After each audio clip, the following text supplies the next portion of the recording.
Hello.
Hello, everyone. We're just going to let folks get in the room. We've got a lot of people coming on, getting in the room to attend. So we're just going to give it another minute or so, and then we're going to begin. Hope everybody's doing well. And it's nice to see the faces that I'm seeing on the screen, and it's nice to see all the folks coming in.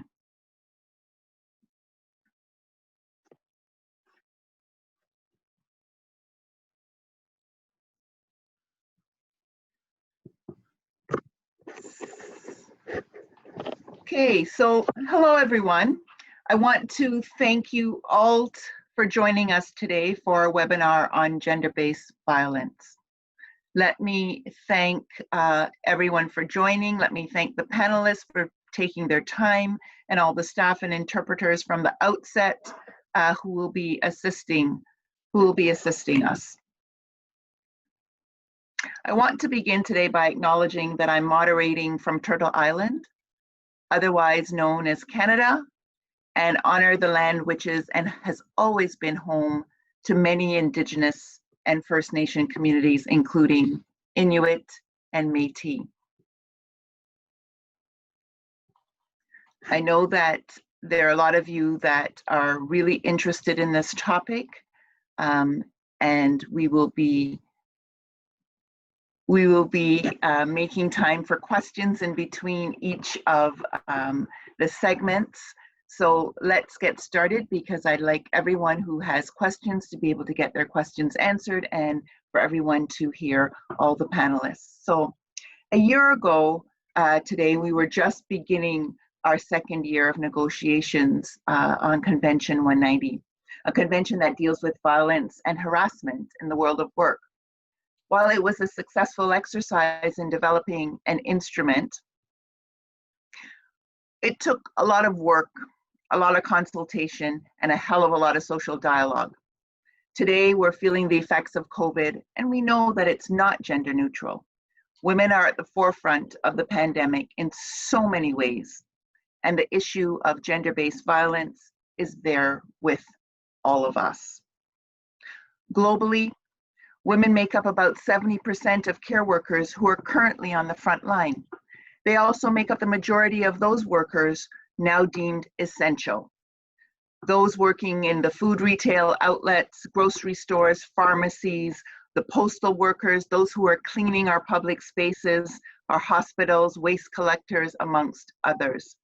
And even before the crisis, the dominant picture for women's paid work was that of low wages, little or no labor protection, poor working conditions, including lax or no occupational health and safety, and a lack of job security and social protections. Let's also not forget that the majority of the women workers globally are in the informal sector. Since the beginning of the various lockdowns, we've heard, seen, and felt the impact on women around the world. The frontline workers who have endured violence and harassment from customers, clients, and the general public. The poor working conditions, the increase in the amount of unpaid work that we already do, the live-in caregiver or domestic worker who's working in the home of her abuser, the women with children who are also home due to school closures, having to deal with demands from the children, having to deal with demands from their partner, from family and work.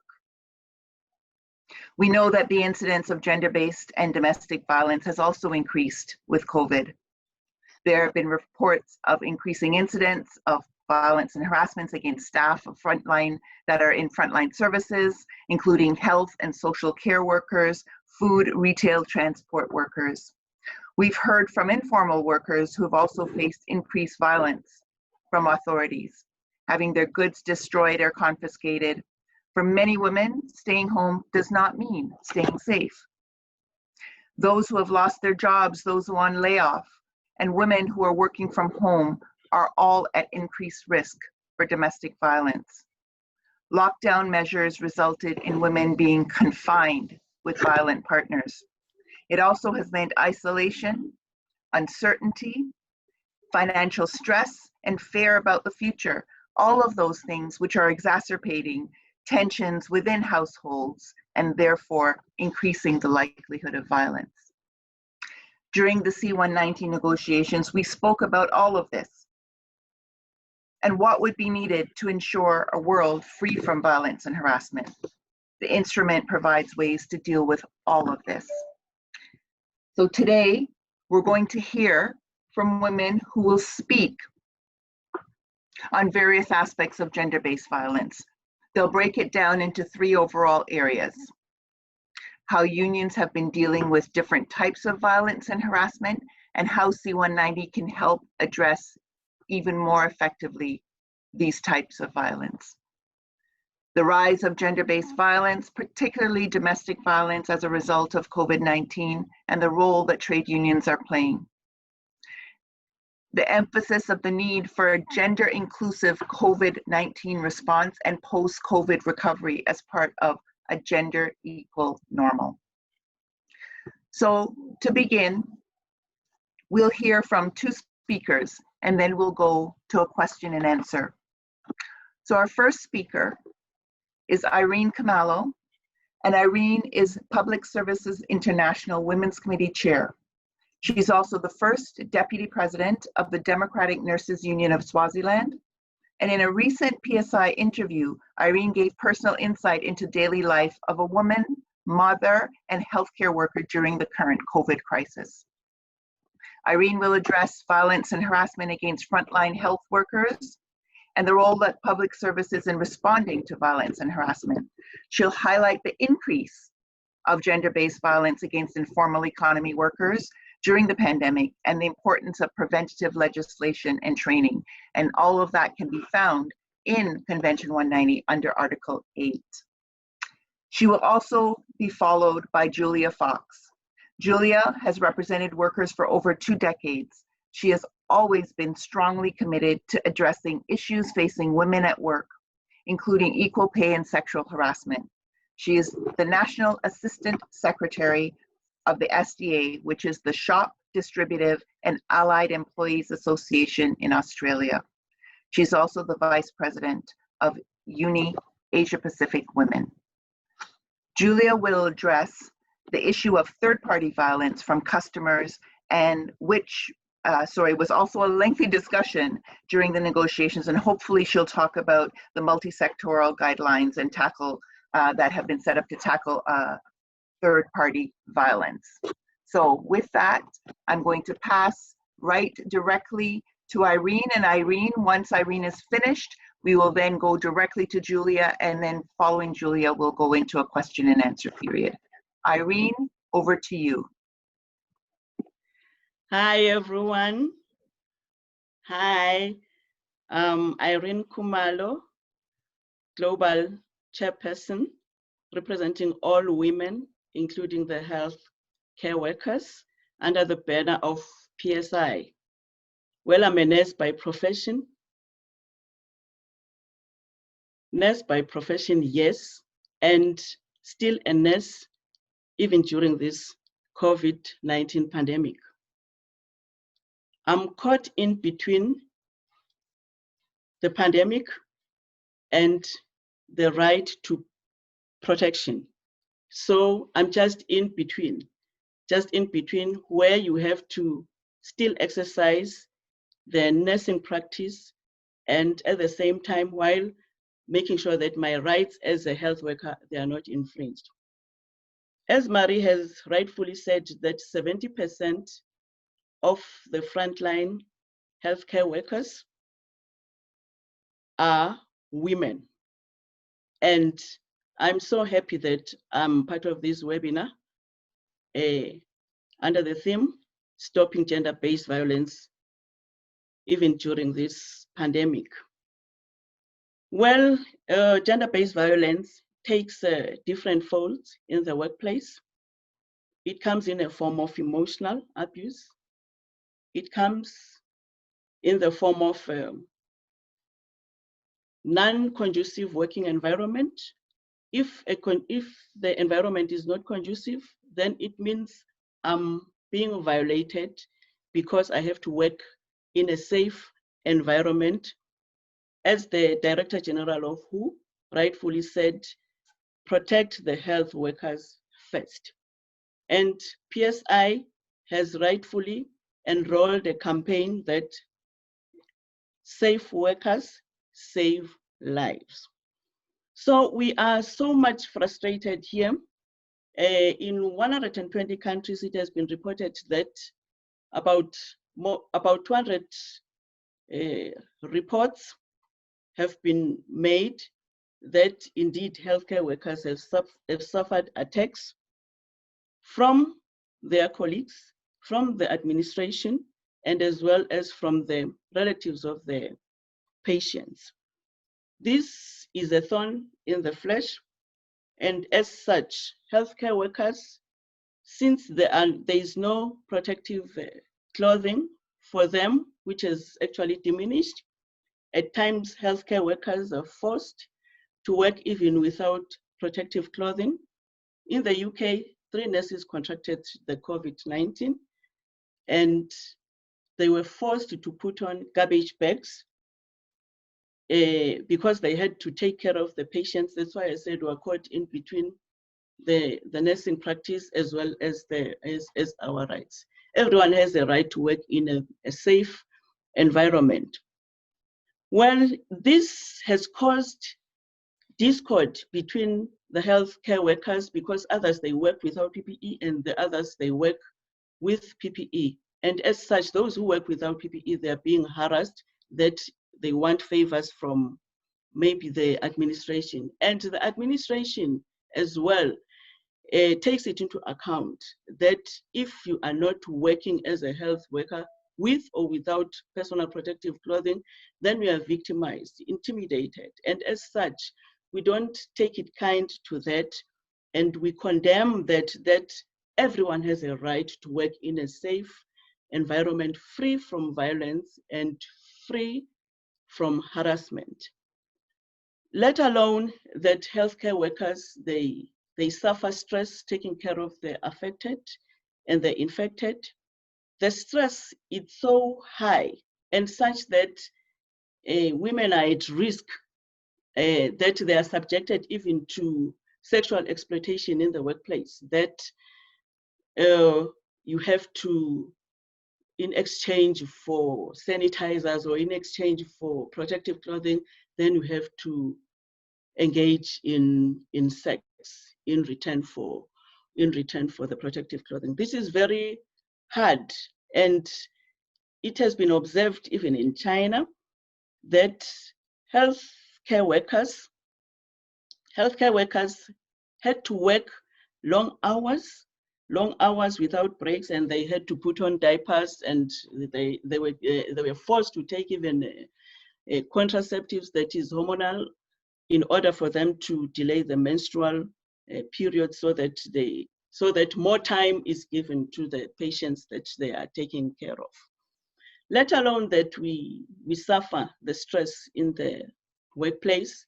Also, women, they suffer gender-based violence even at home, because at home you go there and it's as if the family members, they can even take a hose pipe, bath you even before you come inside the house. That is the stigma attached. And we feel very much isolated that, oh, now we are detached from the family settings. This is a stress on its own.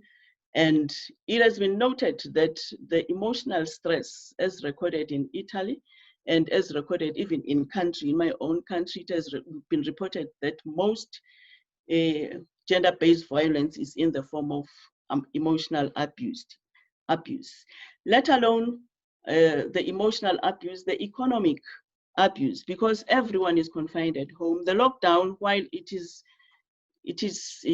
positive, that it's trying to flatten the curve, at the same time it has these negative effects that everyone is confined at home, spending more time with the family, and those who are exposed to the abusive husbands, they spend more time being abused in the workplace. And most of the time you find that the women health workers, their husbands, maybe they've been laid off, or maybe they have salary cuts and so on. And as such, the woman at home has to continue taking care of them and bear the burden that even if there's economic abuse, or there's inconsistency in the financial status of the families, it means it's the woman again who is supposed to take the burden. That is the stress at home, then stress at home, stress at work, then there you are faced with that challenge. And fortunately, we have wellness programs. The wellness programs, they're tackling those issues to make sure that health workers, indeed, they continue to work irregardless of the COVID-19. Well, let alone the stressors, the communities, they kind of stigmatize the healthcare workers that they are carriers of the virus. And initially, before the mask was mandatory, if you are on a mask and you pass maybe someone, then they'll be saying, oh, here are those people who have the COVID, because most of the time the public has been misinformed. Fortunately now, the public is on the alert, though not most of them, because health workers, they still experience cyber attacks. Health workers, they still experience attacks from relatives because of the misinformation and inclining the COVID-19 and associating it with the health workers that indeed it's them who have the COVID-19. And as such, it has been observed in community healthcare workers that they have to do contact tracing and they don't have personal protective equipment, because personal protective equipment is meant for doctors. Doctors, they put on spacesuits, and women, us women nurses, we put on just the scrubs and then the gowns and the rest of the equipment. And at times we are forced to actually attend to the patients without the protective clothing, or with only a mask. Then we are forced to attend to the patients. Well, the sexual reproductive health services are still operational.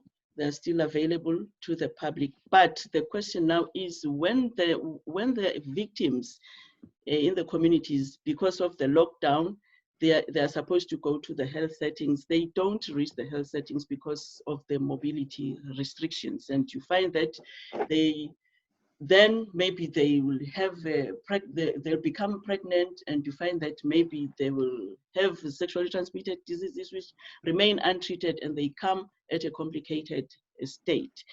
This has given us a problem, because the referral pathways of the women, the victims, the women victims, they spend a lot of time with the perpetrators, and as such, it's even difficult for the women, not only the health workers, but all the women. It's even difficult to take a phone and you try to call a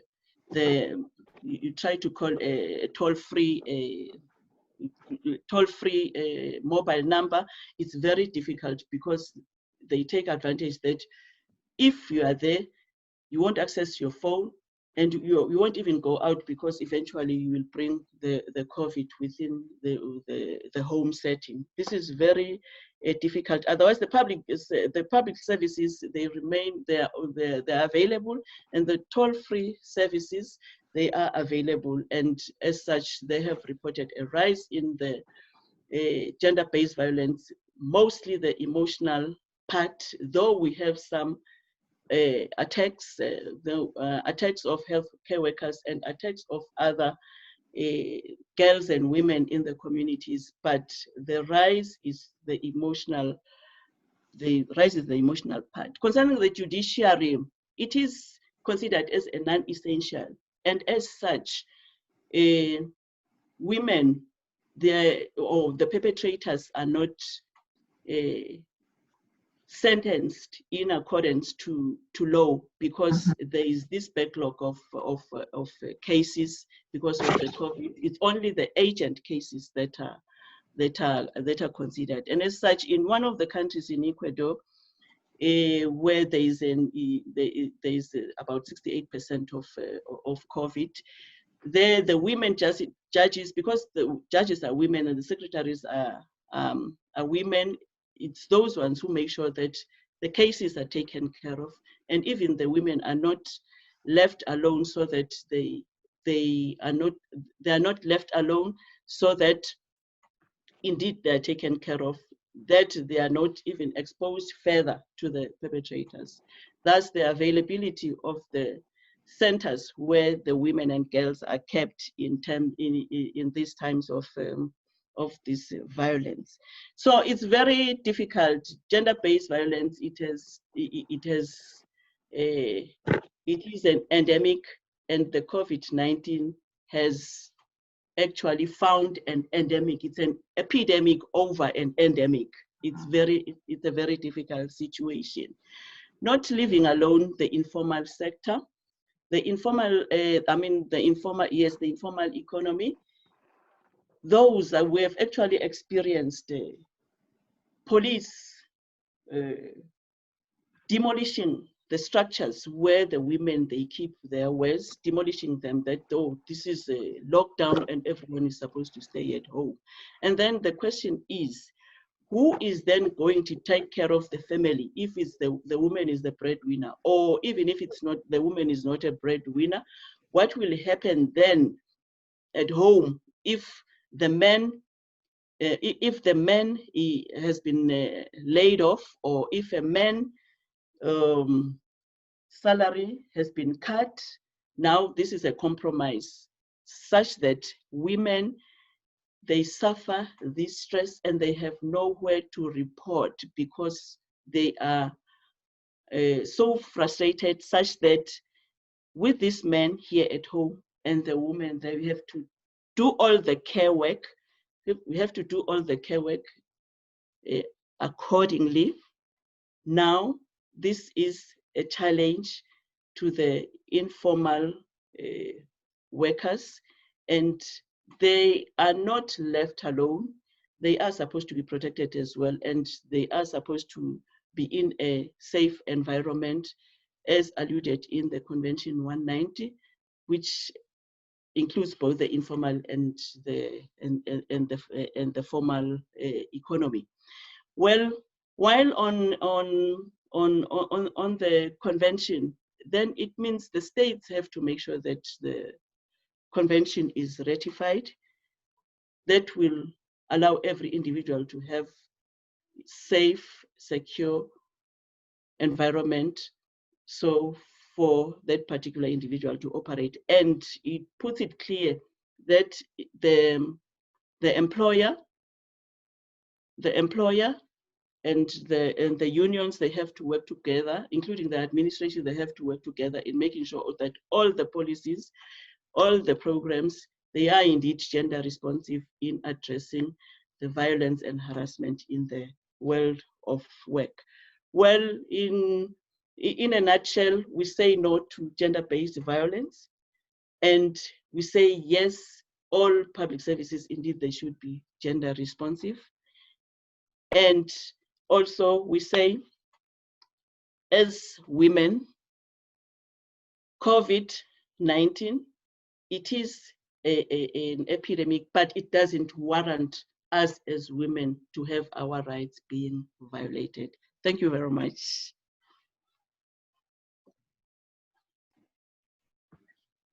Thank you, Irene. Julia.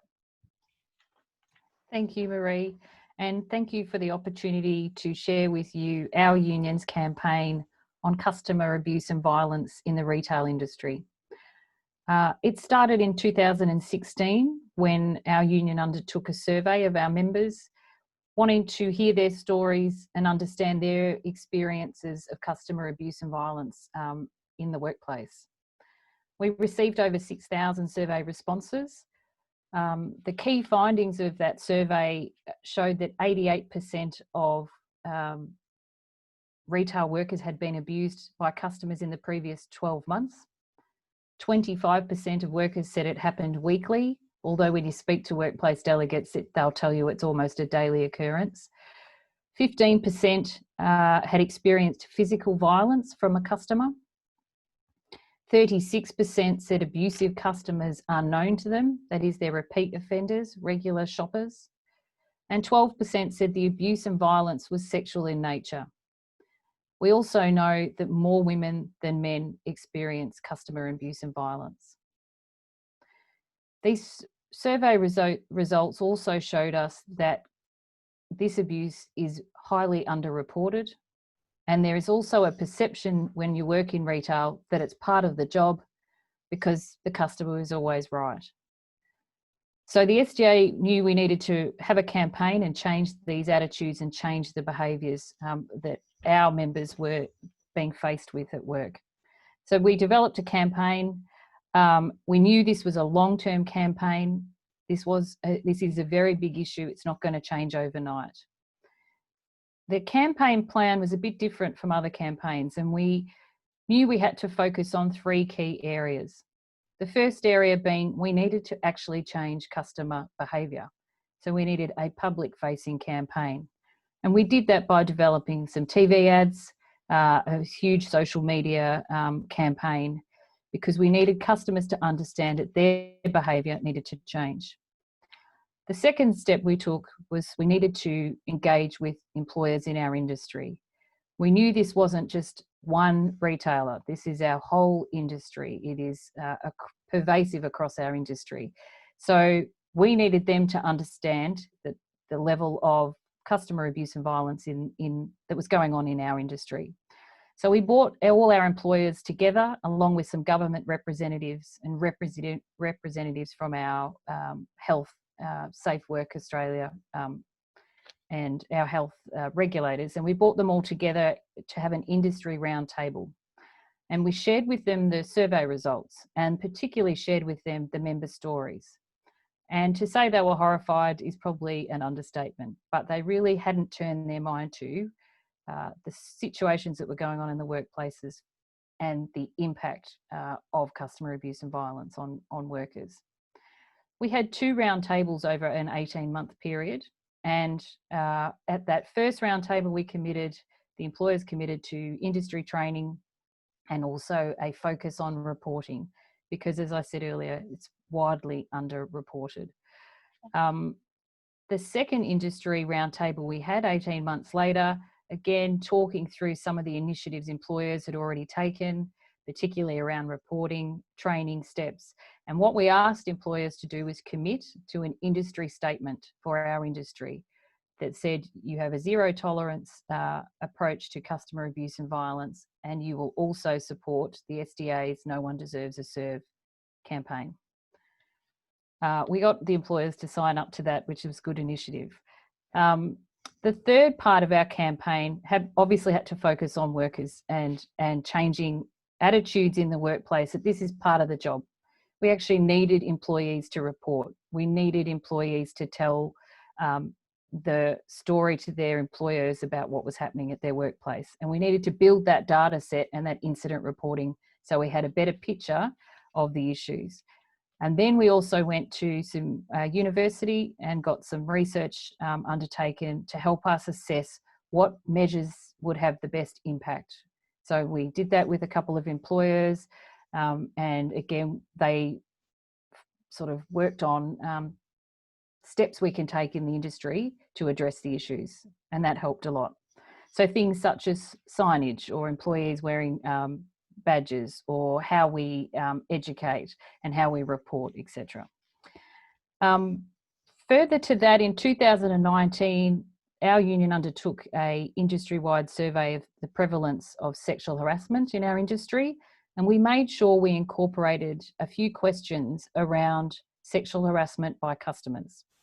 We actually found that 36% of sexual harassment is perpetrated by customers, and 14% again are repeat offenders. We know from this survey that the impact on mental health was that 44% of our members had experienced mental health consequences from that sexual harassment. 40% experienced anxiety, and 19% experienced depression as a result of the sexual harassment they experienced at work. From this survey, we also found that 40% of workplace incidences were witnessed by at least one other person. So that question around bystanders and how we educate people to speak up. Unfortunately, when you look at the number of reporting, only 13% of members report sexual harassment. And that's no surprise, because employers don't deal with it well. And in fact, the consequences of a reporting are usually you will lose your job, you're forced to resign, you will lose your shifts that you've been given, or you're transferred to another store. So we know that reporting is, again, a really important issue if we're going to change and move the dial on sexual harassment. Again, now that we have this survey results, we're ensuring that our customer abuse and violence campaign embeds sexual harassment as a key element of that. So when we're talking about the abuse, we're always talking about the sexual harassment by customers as well. Again, we're talking to employers, and we will have another round table on sexual harassment in our industry, because we need, again, an industry-wide response to how we're going to tackle the prevalence of sexual harassment in our industry. I briefly wanted to just touch on the impacts of COVID. We have seen a huge spike and increase in customer abuse and violence, and I don't think anyone would not have had that experience. In Australia, we've seen panic buying, food shortages, queues, long delays, purchase limits on items. Again, this is sort of caused a lot of frustration. There's obviously heightened fear and anxiety from people out there shopping. And so customer abuse and violence has been a really big a really big focus for the union to try and address these issues. Work health and safety is obviously, and I think Irene just spoke to some of the issues people are facing, but work health and safety has been such an important area, and the union put out a 10-point safety plan that we wanted supermarkets to adopt. A lot of the issues, a number of retailers had closed their stores, but supermarkets were still operating, and we wanted to target and ensure that we had proper safety measures in place.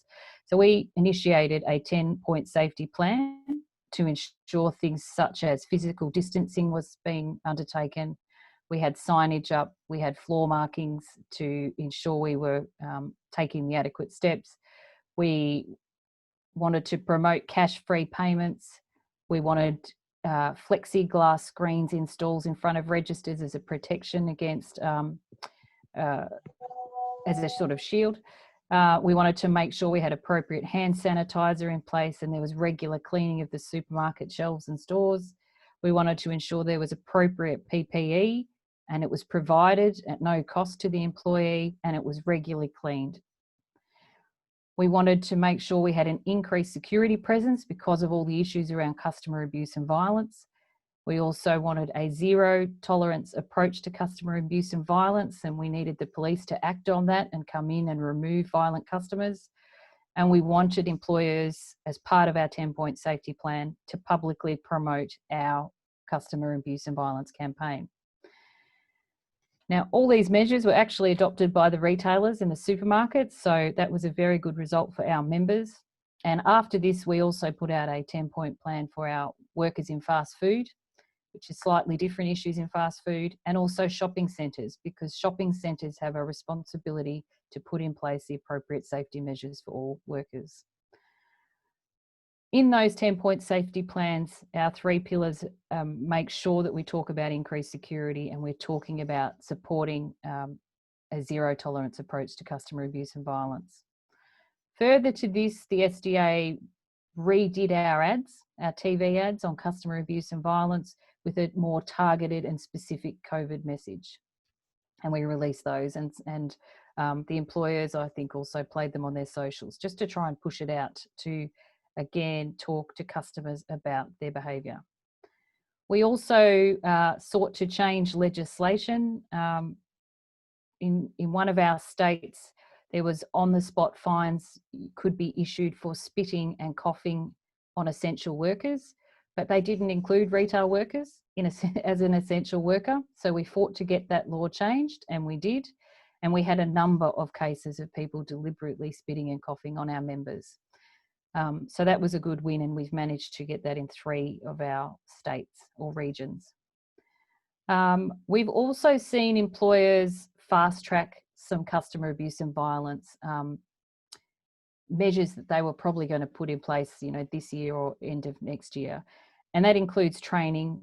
We also have got them to actually put up signage about respectful behaviour in workplaces, which they have resisted. But this COVID crisis, I think, has shown them they really need to focus on that. So they've done that. We also have badges for our members that our employers are in a lot of places allowing our members to wear, and they go under the name tag and they say, I'm a mother, or I'm a son, or I'm a grandfather, just to personalise and make it real that these people that you're being violent towards have actually got a family and people who love them, and they should be respected and treated well. So it's been a difficult and challenging time for our retail workers and our fast food workers, but so we're just working together to try and put in all the measures that will help them. I also just wanted to lastly just touch on the work that Uni has been doing, which again, Uni Global has been very active for a long, long time in addressing gender-based violence. But in particular around COVID, we've seen Uni running a campaign on the impact of COVID on women, and it's hashtag still the front lines, because we're raising awareness about the disproportionate impact the pandemic is having on women. That's women in essential frontline jobs. That's women doing the greatest share of caring roles during this pandemic. That's the work-life balance. It's the undervaluation of women's work, which is still such a huge issue. And of course, it's the increased family and domestic violence risks that we have seen, and the outcomes for many people during this crisis. A lot of work needs to be done to address the gendered impact of COVID and to ensure recovery does not further entrench the gender roles and disadvantages that women already experience. So we need to take this opportunity and improve the lives of women. So thank you. Thank you both, Irene and Julia. We have a lot of questions. I'm going to try and get through at least a couple of them before we get to our next segment. So to Irene, there are a couple of questions, but I want you to talk a little bit about the situation in Swaziland. There are questions about the fact that it's a little different culturally and traditionally, and how is this helping or worsening the situation of women and children within the context of COVID? And also, if you could also answer the types of violence that healthcare workers are seeing since COVID. Are they seeing different types of violence or the same types of violence that they've been seeing all along?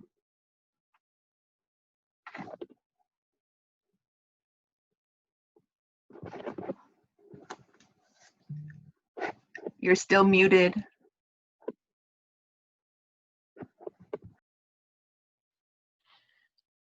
Okay, am I okay now? Okay, thank you very much. The situation here in Swaziland for healthcare workers, I'll cite an example. In my facility, we had to remove ourselves from the work environment, stopping work altogether because there was no PPE. And as such, we had some problems with the administration, that why are we seated? We're supposed to, as I said, we're supposed to practice, that is nursing practice, we're supposed to work, and yet there is no protective clothing. So there is this, that we have to work even if the protective clothing is not adequate, because we talk about adequacy and the proper PPE. But when you have a mask on, it is described as protective clothing, then it's fine. You can go and see patients.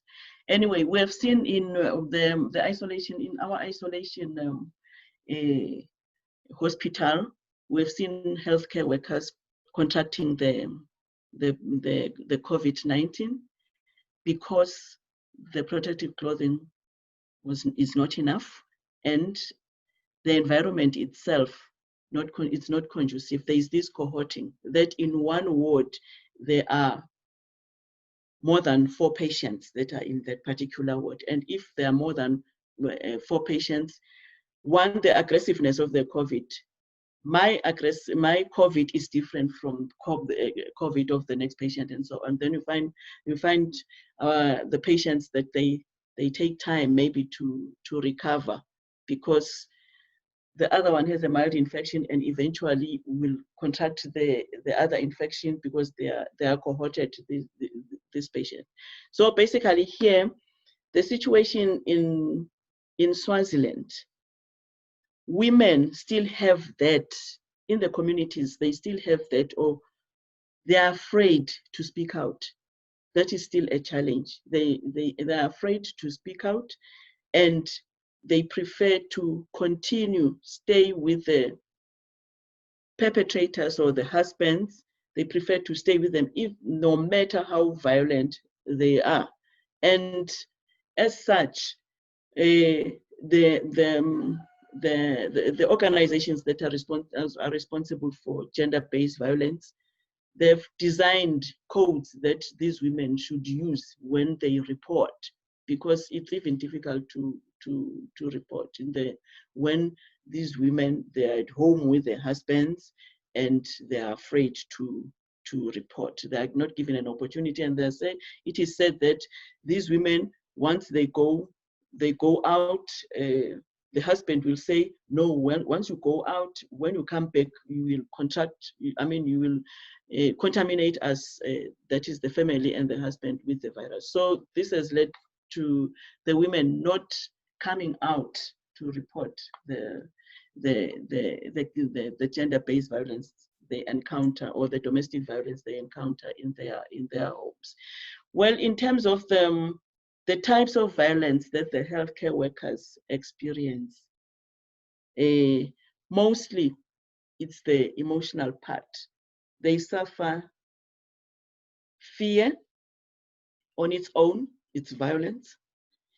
Anxiety, because this one came, the pandemic came as a boom, and then there was this panic attack that everyone is afraid, or this is a very highly contagious, fatal, and once you get it, you die. So there was that. So the fear, the anxiety, and the depression, seeing more people affected, though we have a smaller number, it's about 285. We have 285 cases, and we've had about 3 deaths.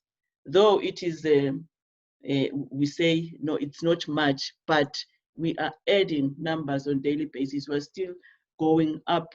We haven't flattened the curve as yet, though we have other cases that are recovering, a high number of cases, about 168 that are recovering, and 3 deaths currently.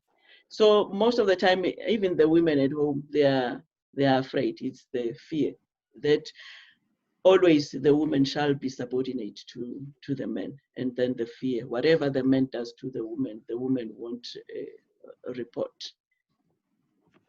Thanks, Irene. Julia, we talked 네, about, 감사합니다, 줄리아님. Sorry, I just ended up with Japanese or Korean in my ear. Sorry. Are there any examples of how unions have used the provisions of C-190 and recommendation 206 거기에 대한 권고안과 in 206 negotiating 권고안을 with 어떻게 employers during 제대로 COVID? 시행하고 있는지, 특히 I'm 코비드에서 just, 고용주들이 I don't know 어떻게 if anybody else is 시행하고 있는지. also having this issue. I'm getting Japanese on the English or Korean on the English channel.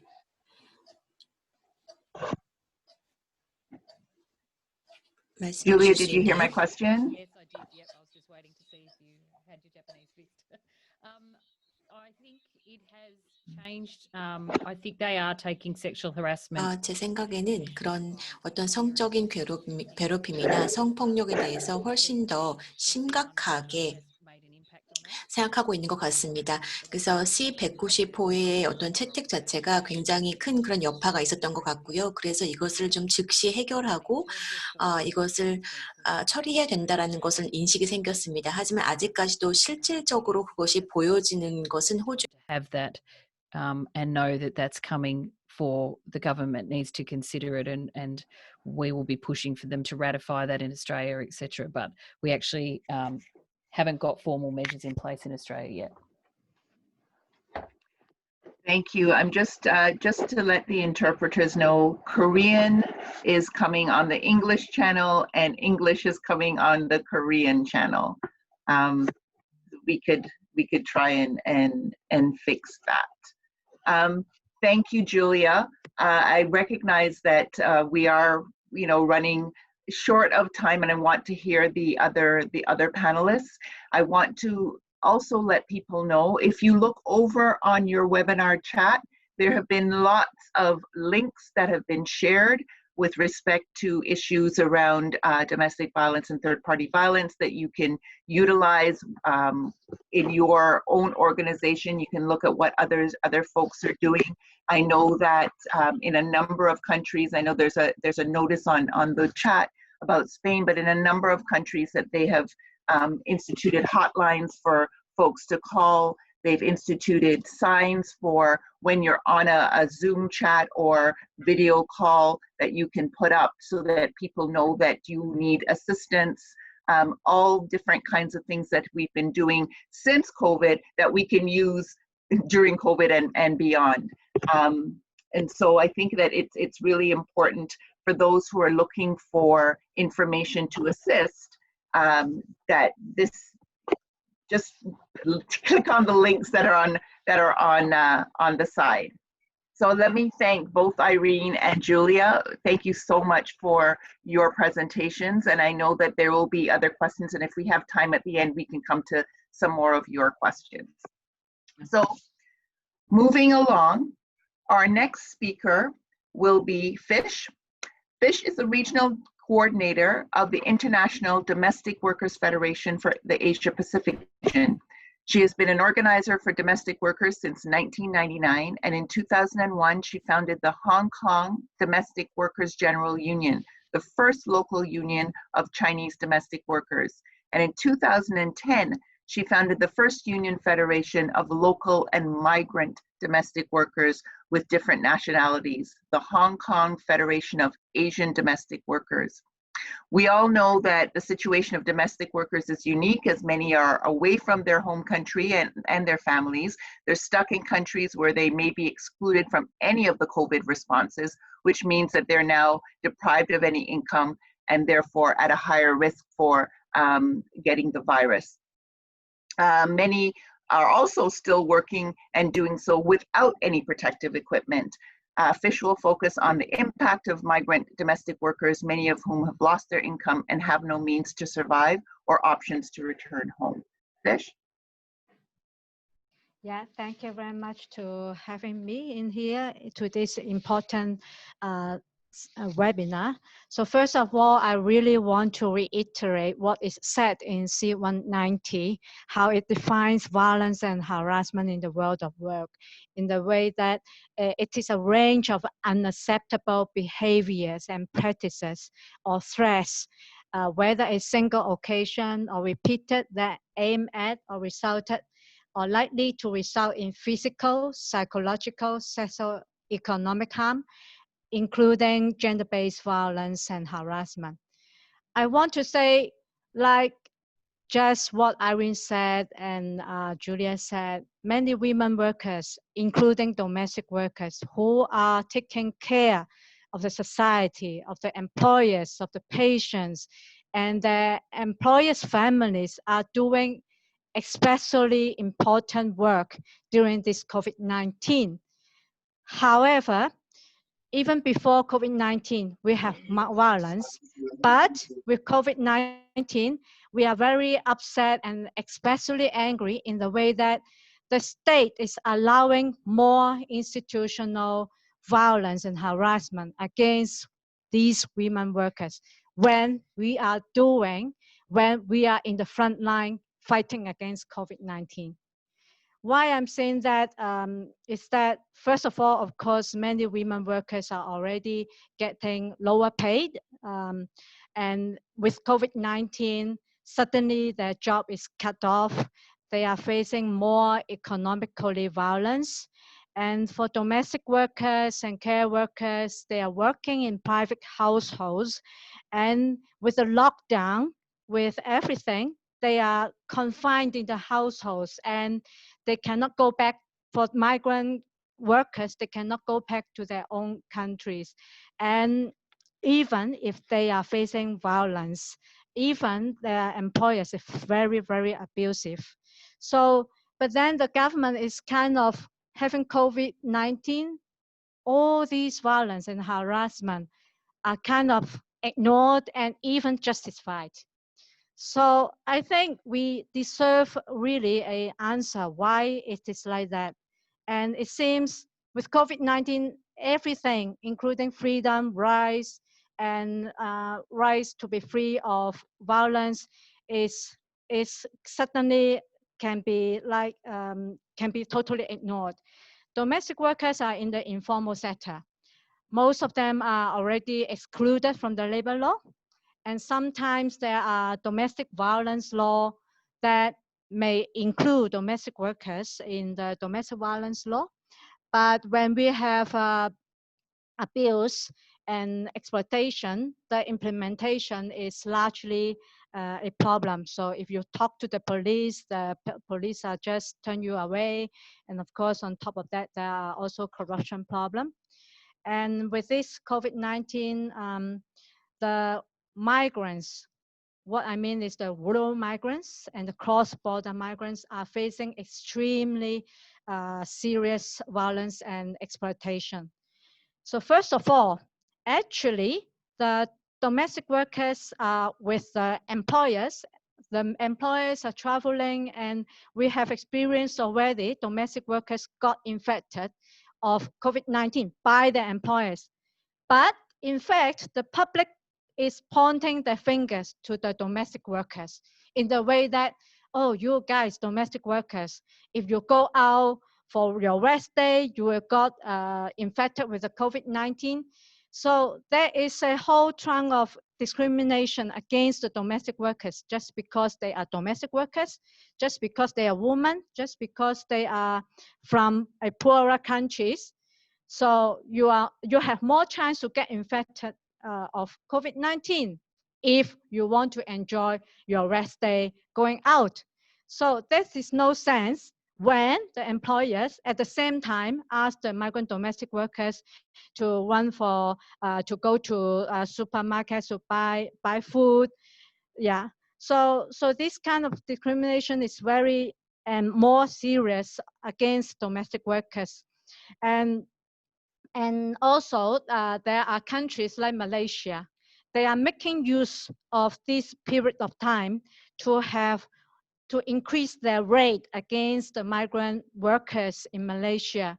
So these have put the domestic workers and migrants who are already invisible, more to push them more into the dark. When they are in the dark, but they are being put into more dark. So, but the government is doing that, and this is an increased situation of violence against these migrants and domestic workers in this period of time. And these are all justified with the name of COVID-19. And we have seen domestic workers, because of the lockdown, as I said, when they face no food or very abusive situation, they are confined, they cannot easily go away or change to another employment. Because if you change to another, if you want to escape from your current employer as a migrant domestic workers, how are you going to find a new employer when there's a lockdown, when there's no flights back? How can you get a new visa when your embassy and consulate is not handling that?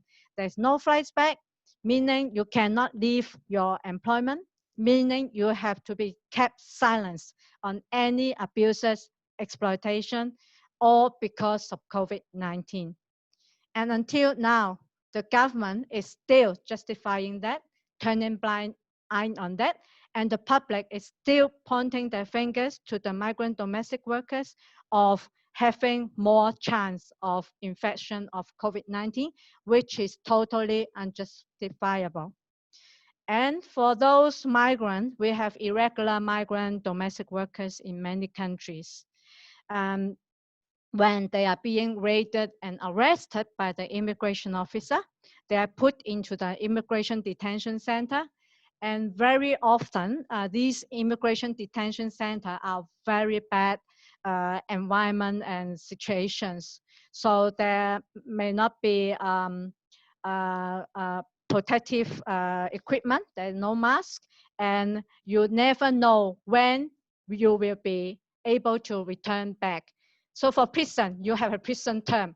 If you have 1 year, you stay 1 year prison term. If you have 2 years, you stay 2 years. But in immigration center, detention center, no one knows when you can leave the immigration detention center. So this creates a lot of psychological and mental problem for those migrants who are detained by the government and immigration.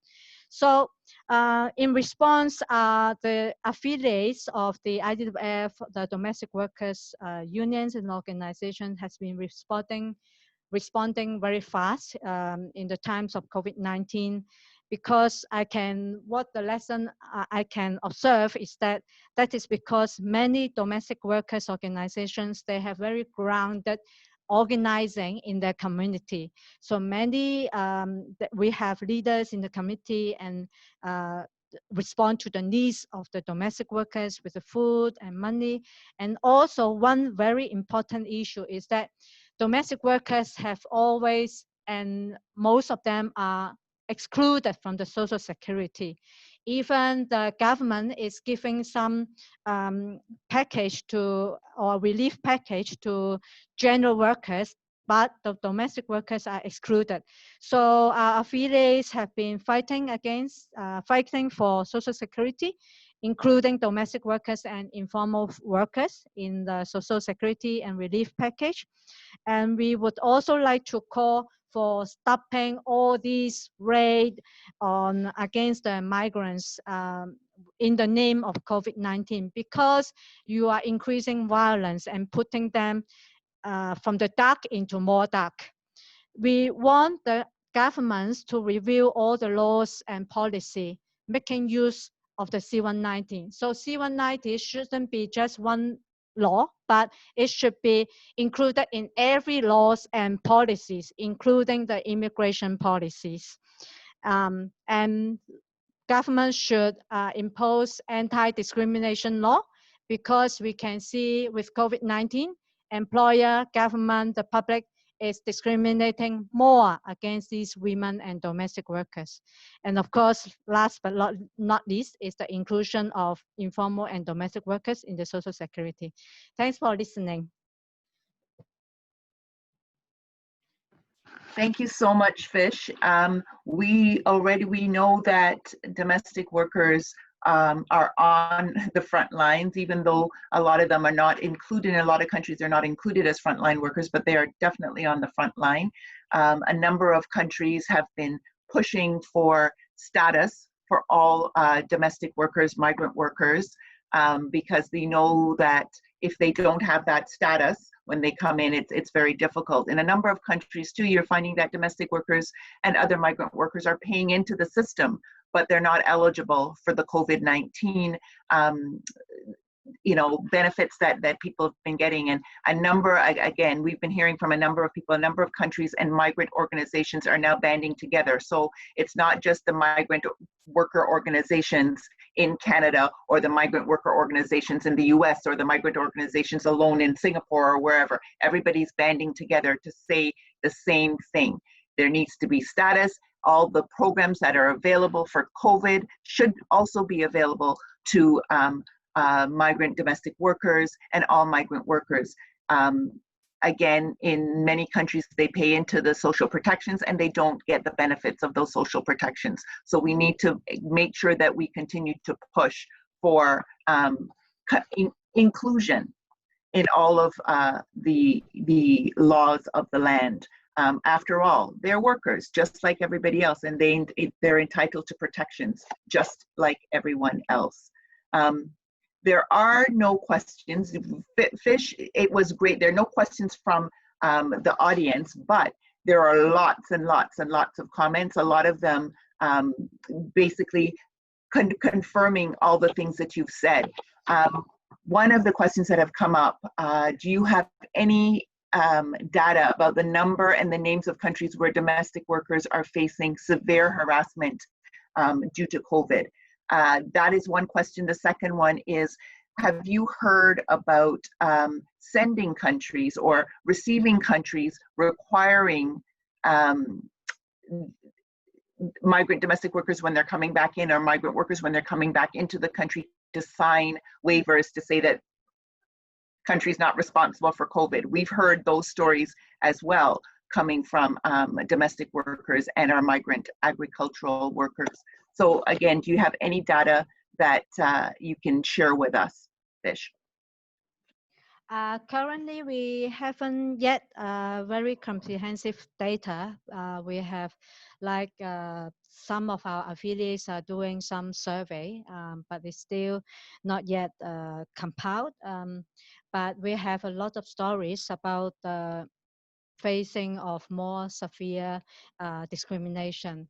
Like if you come across the social media platform, there are many of the public in Singapore, Malaysia. I will talk about the raid by the government against the migrant workers and domestic workers.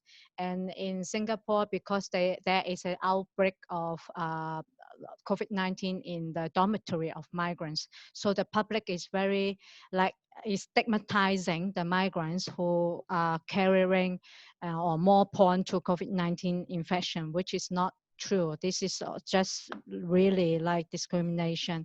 And in Hong Kong, actually, we had an earlier epidemic in Hong Kong of COVID-19. So already in end of January, the government is already making a formal statement calling for the migrant domestic workers to stay at home on their Sundays, but they are not calling for the employers rearranging the work schedule of the domestic workers so that they can not going outside for so often, but they just call the migrant domestic workers to stay at home on rest day. And this is certainly ridiculous, and it is the government who is doing it. So with these different stories, we really see there is a discrimination. So the affiliates in Hong Kong is also trying to encourage the members to file complaints at the Equal Opportunities Commission, because there is a disability discrimination ordinance in Hong Kong. If you have imputed discrimination For example, if you assume the domestic workers have COVID-19 after you come out to outside on rest day and the domestic workers is dismissed, this is violating the law. So of course, this is very special in Hong Kong, which has this anti-discrimination ordinance. So this is something that we can study further to stop all these discrimination. But of course, I want to stress again, having one discrimination standalone ordinance is not enough. All the immigration, labor policies, and the domestic violence laws, etc., has to have to apply the definition in C189 and the measures written in the C189. C189 and C190. And 190, yeah. Yeah. It's important. Both of them have to go together, 189 and 190. Really important that both of them be signed and that we have campaigns that make sure that both of them are heard together. Thank you so much, Fish, for the information that you have shared with us. And again, I know that people will want more as time goes on, and they'll know how to get some additional information through contacting you and reading some of the comments and tools that have been left in the chat. Again, thank you. Our next speaker is Sheila. Sheila is the Vice President of MSTKS India. She is currently leading the groundbreaking national study on domestic violence and its impacts at the workplace in India. The ITF, she's also a member of the International Transport Federation, and they're currently doing a qualitative study with male perpetrators of domestic violence, as well as a national study with unions around the understanding of the impacts of domestic violence at work from the perspective of the survivor. Sheila, I will pass the baton to you, and I'm sure that everyone will be listening intently, and there'll be lots of questions at the very end of this. We know that the issue of domestic violence was significant during the negotiations, and so I'm eager to hear, as are others, what's currently happening. Sheila.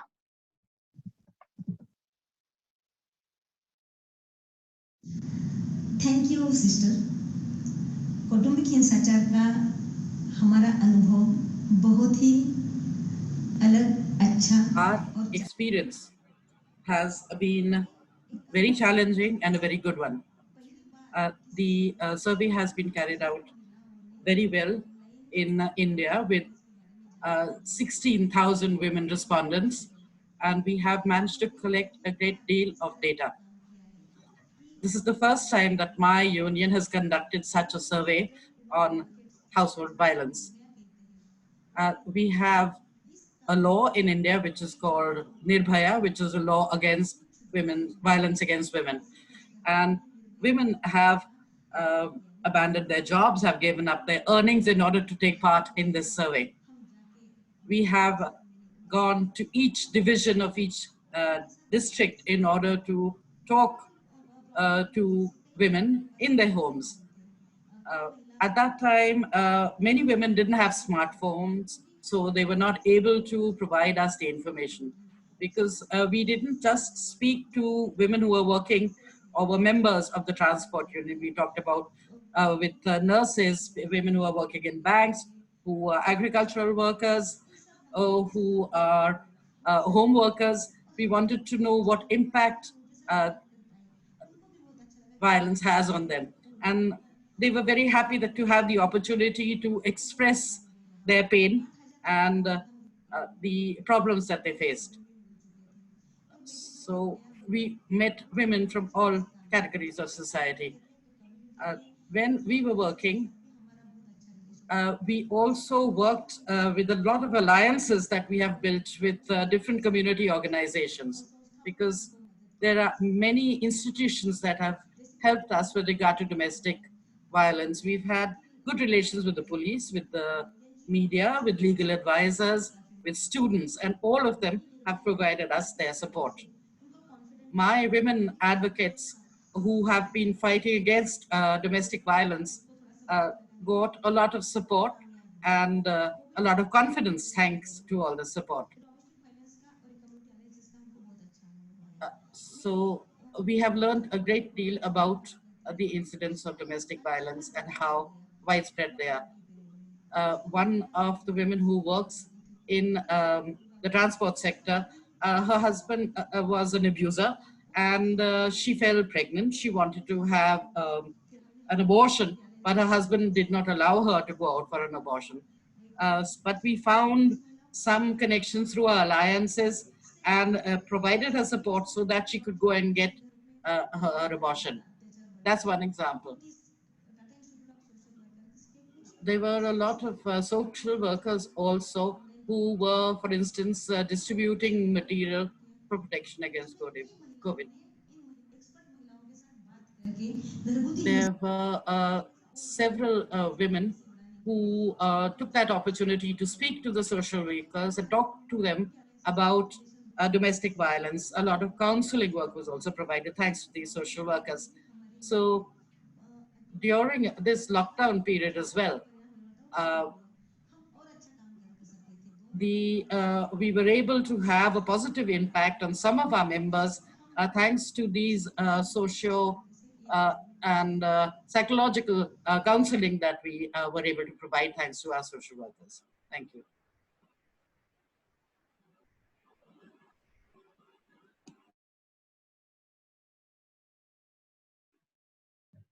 Okay, thank you, Sheila.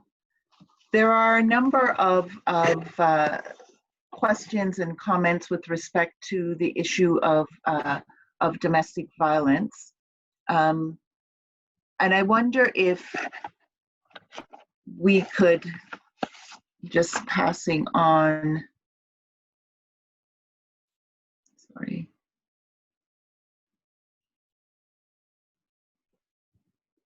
All the questions are coming in quickly, and there are a bunch of them that are coming in all at the same time. So I know that the issue of domestic violence is one that is front and center. At the beginning of the pandemic and prior to the pandemic, a number of people talked about the importance of getting information out there, because people that are in situations where they're locked down, they can't go anywhere, don't have that support, don't have the supports that they need. And so in a number of countries, I know that they started doing public service announcements on the television, on the radio, on social media to assist people that were experiencing domestic violence, especially with respect to the increase. There is also the Trade Union Congress in the UK also have an online tool, and we were hoping to have somebody come on to talk to us about their online tool, but they weren't available. But I would encourage folks to please visit the TUC website, take a look at what they have done with respect to violence and harassment. You can also visit the International Federation of Journalists website. They have an online campaign that is dealing with online trolling of women journalists. The Canadian Labour Congress has a full domestic violence campaign, complete with facilitator training. Australia, Germany, there are a number of affiliates and labor centers that have, and I would encourage those who have not taken the time or haven't had the time to take a look at all of those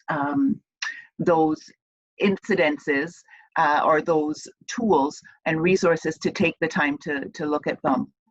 I have a question, and it's to all the panelists, and you can speak on if there's something too that you wanted to raise that you weren't able to raise at that time. Feel free to raise it during this time. So to what extent are different forms of sexual violence, whether it's rape, sexual abuse of children, and harassment, coming up for women and girls, whether in the home, in the public, online, or at work during the lockdown?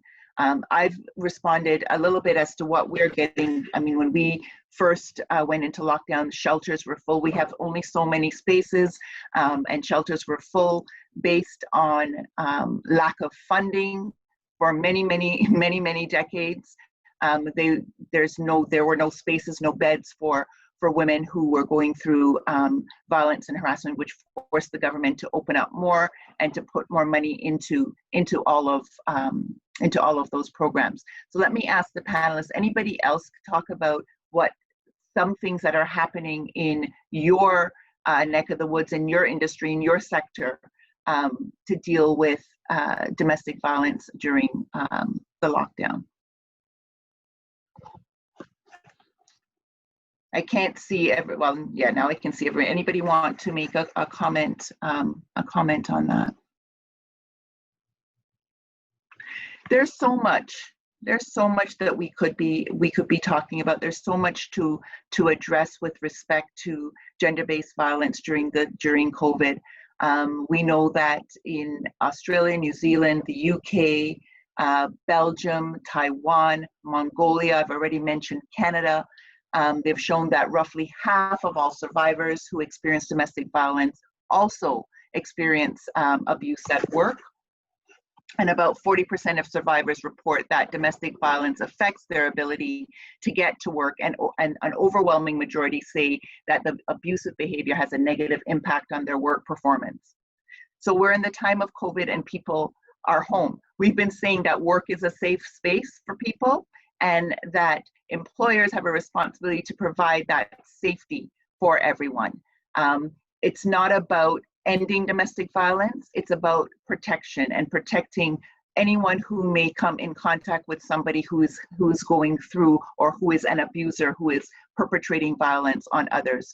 So it's extremely important to ensure that that there is protections. It's also important to utilize the instruments.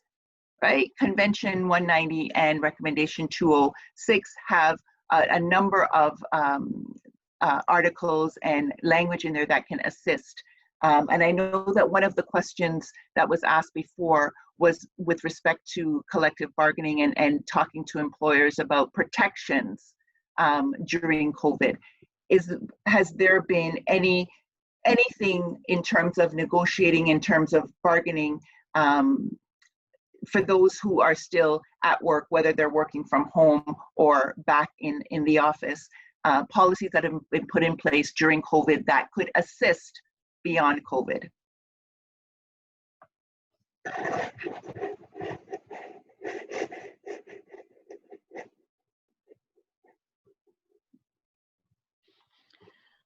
Well, can I say Irene? something?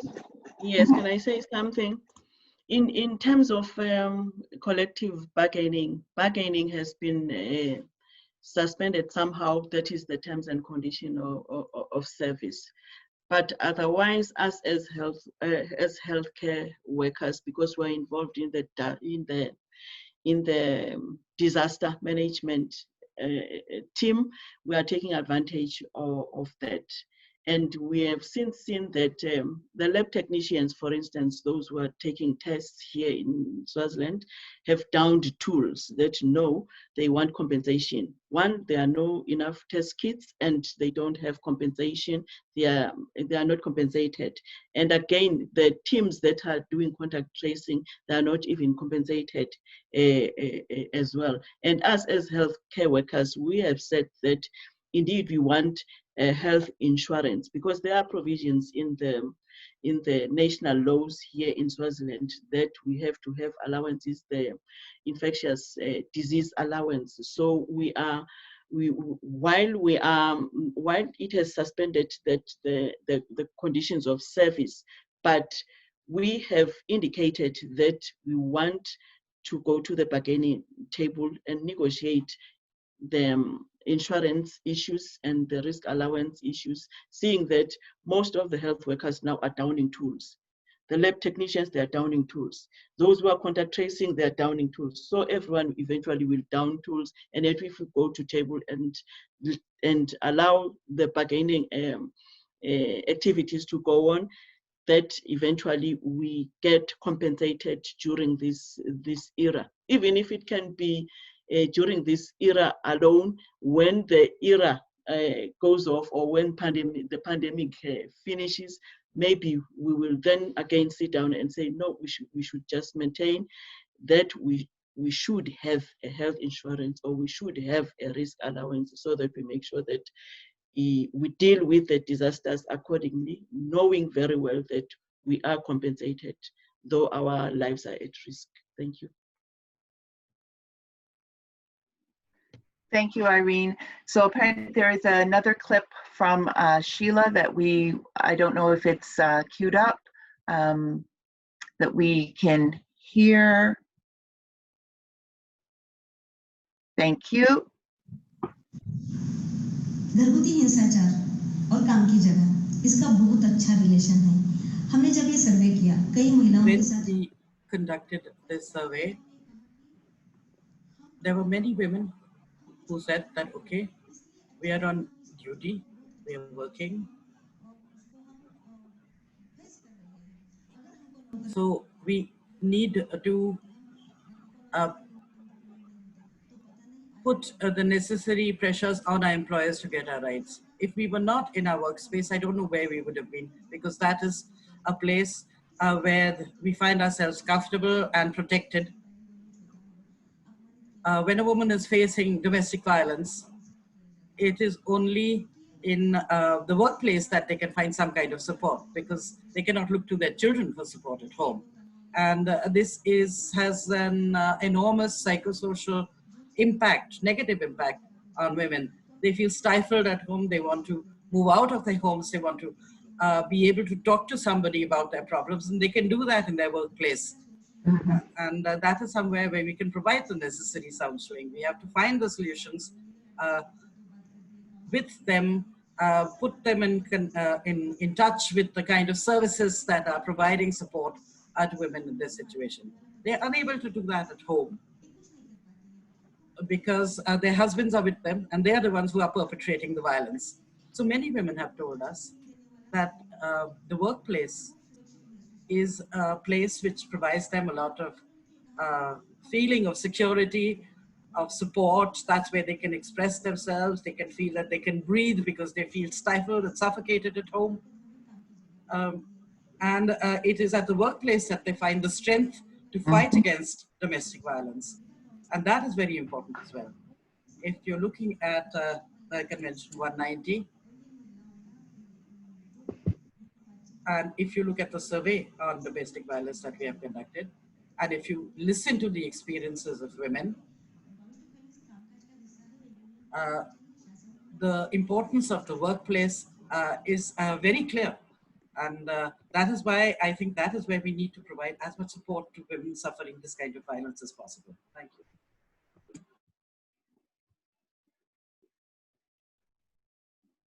Thank you.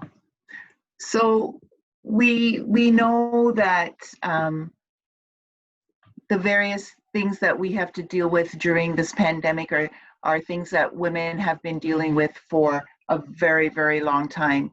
We also know that during the pandemic, political will and whatever else was working in the background was able in some places to make sure that women were getting paid leave, women were getting protective equipment, and we were getting the various social protections that we didn't have before, including guaranteed incomes.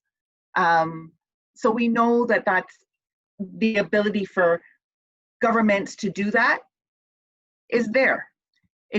They need the political will to ensure that this actually happens. And if you're looking at a gender responsive post-COVID response, then all of those things that we have talked about today must be included in that. And women must be at the table when we're having those discussions about what a post-COVID world will look like.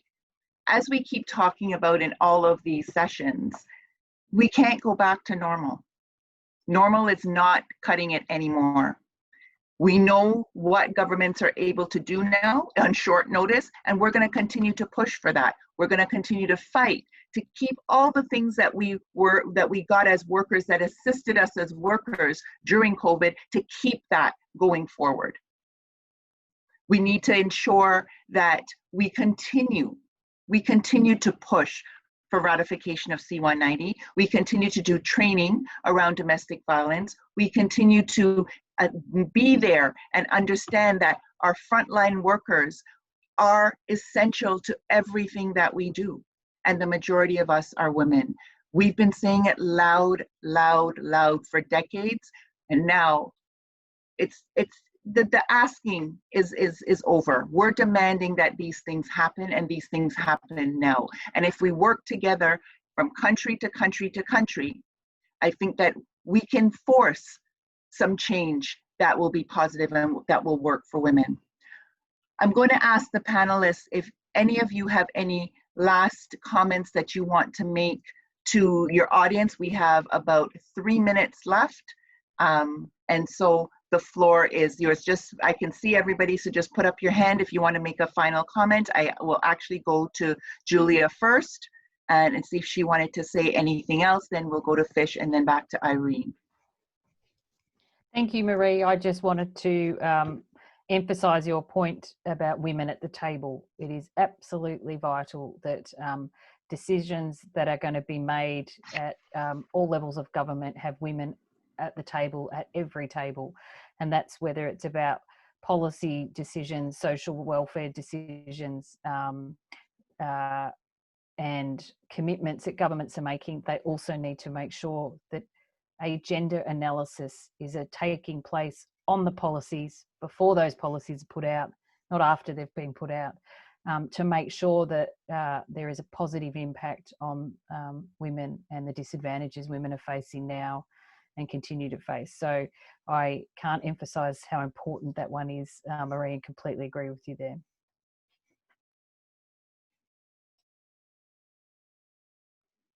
Thank you, Julia. Fish, do you have any last words or comments that you want to make? Yes. So first of all, what we are talking about is power imbalance. Why we, women workers, informal domestic workers are facing violence and harassment is exactly because we have less power. So bear with that in mind. We have to continue organize.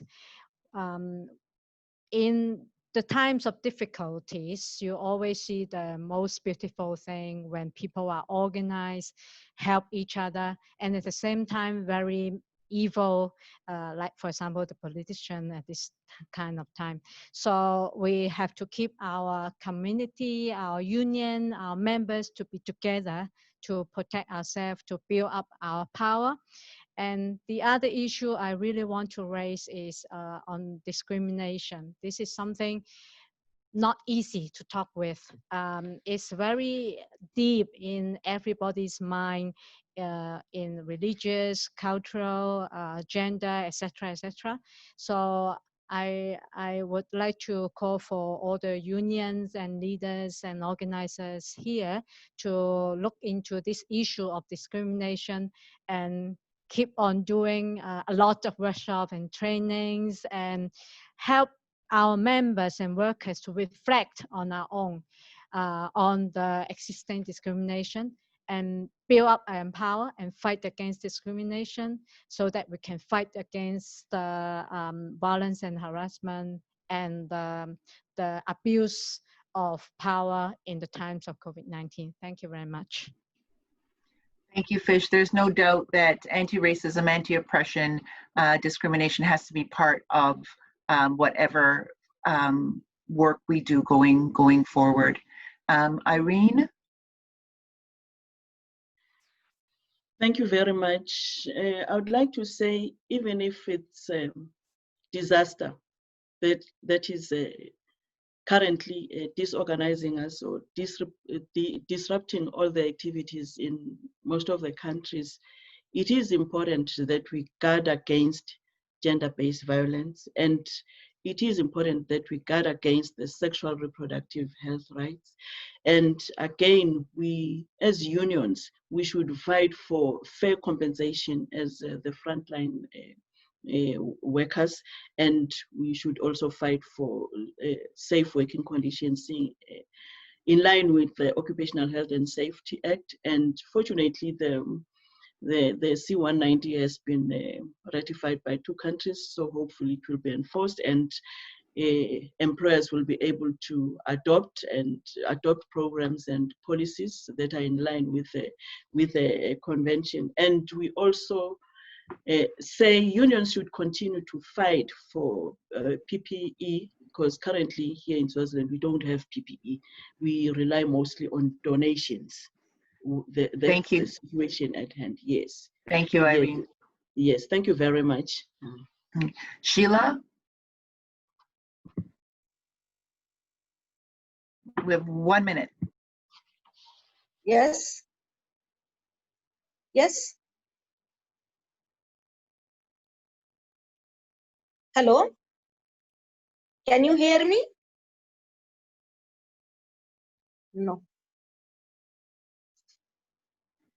Okay. Sheila, we can hear you. Sheila doesn't realize that we can hear her and we are running out of time.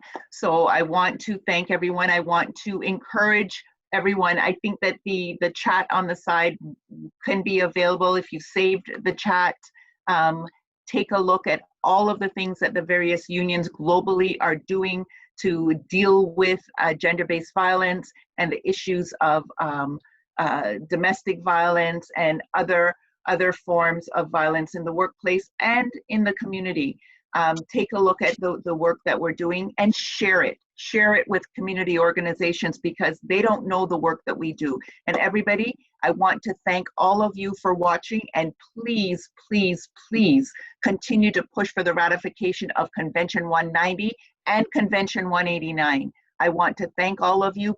Please go to the ITUC website, the ILO website, and other websites that you are seeing linked on the right-hand side to get more and further information on gender and COVID and the impacts of COVID on women.